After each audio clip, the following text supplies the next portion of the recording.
نبی پاک نے اعلان فرمایا جیش اسرا کے لیے مال کی ضرورت ہے، مال دو بھائی۔ ایک دفعہ حضور نے اعلان کیا، عثمان کھڑے ہو گئے، عرض کرتے ہیں یا رسول اللہ 100 اونٹ بما سامان کے یا 100 گھوڑا بما سامان کے۔ بیٹھ گئے، پھر کریم نے اعلان کیا مال کی ضرورت ہے۔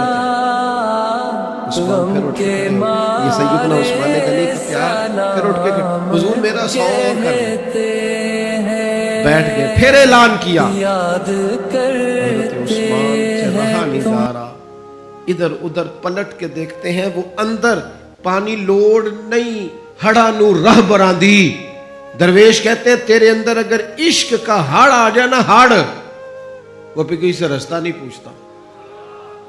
کبھی سیلاب نے بھی رستہ پوچھا ہے کہ ادھر جاؤں کہ ادھر جاؤں؟ وہ تو ہڑ ہے، وہ کو رستہ پوچھتا ہے، وہ تو رستہ بناتا ہے۔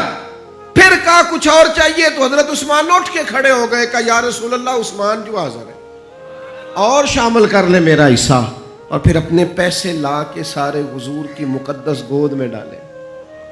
یا رسول اللہ آپ کا ہی ہے سارا، حضور آپ کا ہی ہے۔ حدیبیہ میں محبوب آئے، 6 ہجری تھی، فرمایا عمرہ کریں گے، کفار نے کہا نہیں کرنے دیں گے۔ بات جب بڑھنے لگی تو سرکار نے حدیبیہ پہ قیام کیا، اور 1400 صحابہ میں سے اپنی نمائندگی کے لیے جب مکے والوں کے پاس بھیجنے کی باری آئی تو حضور نے سیدنا عثمان غنی کا انتخاب فرمایا۔ فرمایا عثمان جاؤ ان سے بات چیت کر۔ سمجھدار بڑے تھے نا، بردبار تھے، سیانے بندے تھے، حلیم الطبع۔ اور ویسے بھی ہر پھول کی اپنی خوشبو ہوتی ہے، ہر پھول کی، کسی کو خیبر میں بھیجا جاتا ہے تو کسی کو حدیبیہ میں بھیجا جاتا ہے، ہر پھول کی خوشبو اپنی اپنی۔ جائیے نا، حضرت عثمان تشریف لے گئے، بچھڑے ہوئے تھے بڑے زمانے کے۔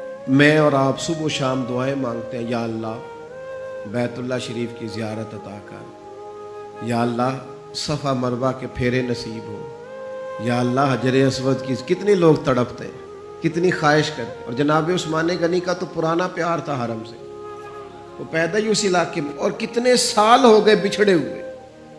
جیسے ہی گئے تو جا کے کہا ابو سفیان سے کہ ہم یہاں جنگ کرنے نہیں آئے، عمرہ کرنے آئے۔ سیدنا عثمان غنی سے ابو سفیان نے کہا یہ ذرا دیکھنا، یہ ذرا دیکھنا، یہ ہمارے بزرگوں نے عشق کہاں سے لیا ہے۔ حضرت عثمان غنی سے ابو سفیان کہنے لگے وہ سامنے بیت اللہ شریف ہے، طواف کرنا ہے تو کر لو، وہ صفا مروہ ہے آپ نے صحیح کرنی ہے تو کر لو، وہ حجر اسود ہے چومنا ہے تو چوم لو، وہ آب زمزم ہے پینا تو پی لو، لیکن ہم تمہارے نبی پاک کو نہیں یہ کرنے دیں گے۔ سامنے کعبہ ہے، سامنے حجر اسود ہے، سامنے مقام ابراہیم ہے، پر میں نماز پڑھا کہ تیں ول ویکھاں، میں نماز پڑھا کہ تیں ول ویکھاں، مینو کعبہ بھول گیا آئی، اب بھول گئیاں نہیں سب صوم صلاتاں، اکو یار دا فکر پہ آئی۔ حضرت عثمان کہنے لگے کعبے کا طواف اور محبوب کے بغیر، صفا مروہ کے چکر اور محبوب کے بغیر، نبی پاک کے بغیر؟ فرمایا نام ہی اسی محبوب کے ساتھ طواف کروں گا جس نے کعبے کا رستہ دکھایا ہے، انہی کے ساتھ صفا مروہ ہوگا جنہوں نے اس کا حسن بتایا ہے، جنہوں نے نماز پڑھا کہ میں تیں ول ویکھا، مینو کعبہ بھول گیا آئی، اب ویکھنا بھول گئیاں نہیں سب صوم صلاتاں، ایک کو یار دا۔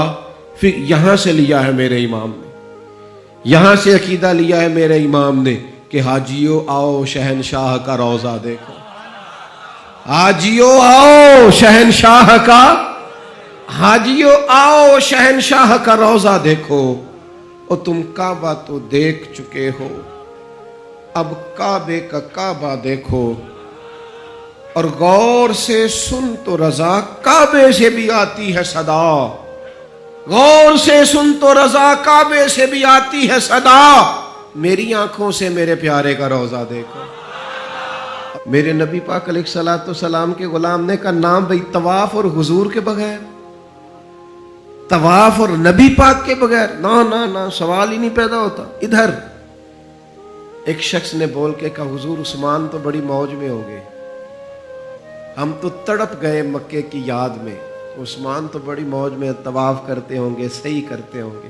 محبوب نے پلٹ کے دیکھا، فرمایا وہ میرا عثمان ہے۔ ہاں میں نے کہا ایک مقام، ایک یہ ہے کہ کوئی محبت کرے، اور ایک یہ کہ محبوب کی نظر میں فرمایا وہ میرا عثمان ہے، میرے بغیر اور طواف، میرے بغیر اور طواف، یہ کیسے ممکن ہے؟ سوال ہی نہیں پیدا ہوتا۔ سیدنا عثمان غنی، خبر پھیل گئی کہ حضرت عثمان غنی کو شہید کر دیا گیا ہے۔ انہوں نے حضرت عثمان کو روک لیا تھا، بٹھا لیا تھا، یہاں خبر پھیل گئی جناب عثمان کو شہید کر دیا گیا۔ عثمان، میں قربان رستوں سے جہاں تھے آپ گزرا کرتے تھے، میرے محبوب نے فرمایا آؤ بھائی سارے میرے ہاتھ پر بیعت کرو، میرے ہاتھ پر بیعت کرو، موت کی بیعت کرو، ہم نے عثمان کے خون کا بدلہ لینا۔ محبوب کا جوش و خروش، صحابہ بیعت کر رہے ہیں کس بات پر؟ حضرت عثمان کے بدلے پر۔ 1400 لوگوں نے بیعت کی بشمول مولا علی شیر خدا کے، کہ ہم نے حضرت عثمان کا بدلہ۔ حضور کو پتا تھا، محبوب تو جانتے ہیں، پر جذبات کو صحیح رخ دینا تھا۔ فرمایا آؤ بیعت کرو، اور تمام لوگوں نے بیعت کر لی، صرف حضرت عثمان نہیں تھے۔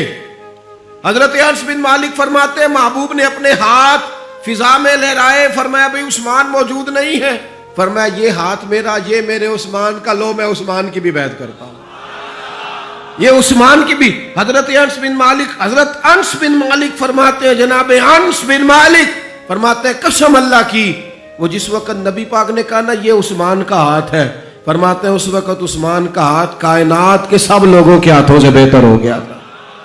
اتنی عظمتیں ملی حضرت عثمان غنی کو، اتنا مقام ملا سیدنا عثمان کو۔ یہ جو لوگ ہیں نا، یہ جو دروازہ رسول کے خاص غلام ہیں، ان غلاموں کی محبت سے فیض آئے گا رسول پاک کی محبت کا۔ غلامی کی طبیعت چاہے گی، ان سے پیار کرو گے تو مدینے والے کے محبوب بن جاؤ گے۔ ان لوگوں سے سیکھیں گے کہ دین کا اصل مزاج کیا ہے، یہ بتائیں گے۔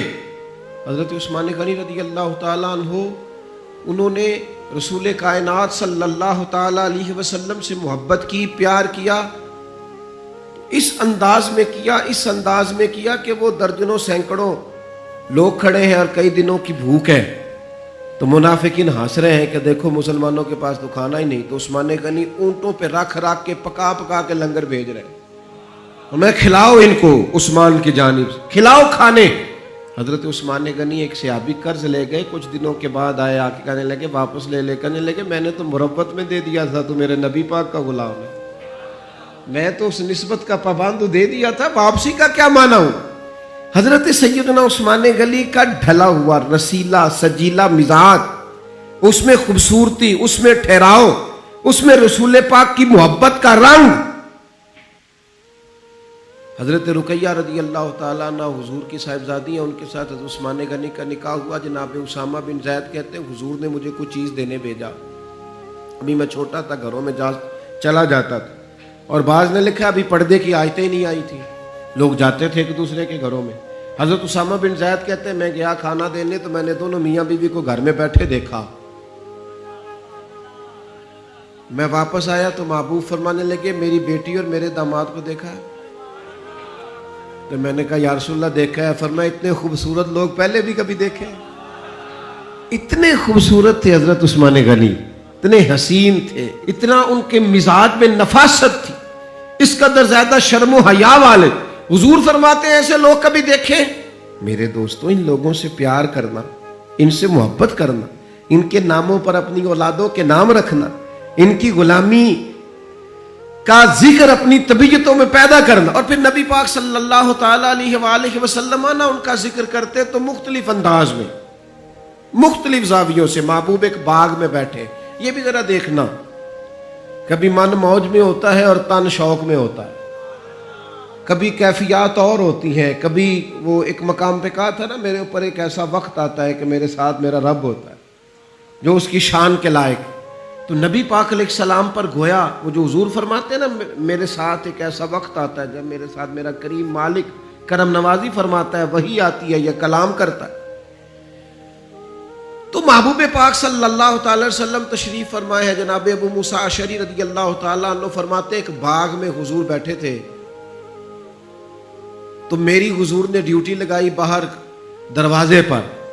فرماتے ہیں باہر کوئی آیا اس باغ کے دروازے پر تو حضور فرمانے لگے جو دروازے پہ آیا اسے اجازت بھی دے دو اور جنت کی بشارت بھی دے دو. ظاہراً تو حضرت ابو موسیٰ اشعری نے بھی بندہ نہیں دیکھا کون آیا ہے, وہ سامنے تو آیا ہی نہیں, لیکن حضور نے اندر بیٹھے بیٹھے ہی محبوب فرمانے لگے وہ جو آیا ہے نا, کیونکہ حضور تو مالک ہے نا جنت کے. میرے امام فرماتے تجھ سے اور جنت سے